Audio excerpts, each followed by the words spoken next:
pasaway. Gusto mo bang puntahan kita dyan sa bahay nyo?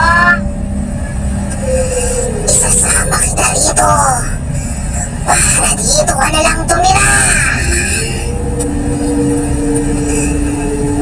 Kapag nandito ka na, wala kang gagawin dito kundi makipaghabulan sa mga tiyanak at makipagtaguan sa mga aswang.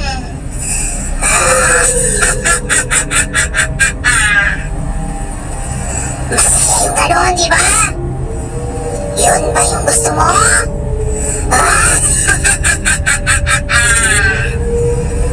Bibigyan pa kita ng chance, bata.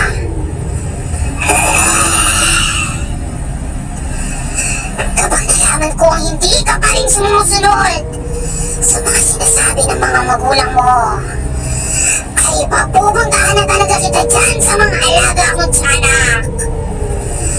Dadaan ng alaga ko sa likod ng bahay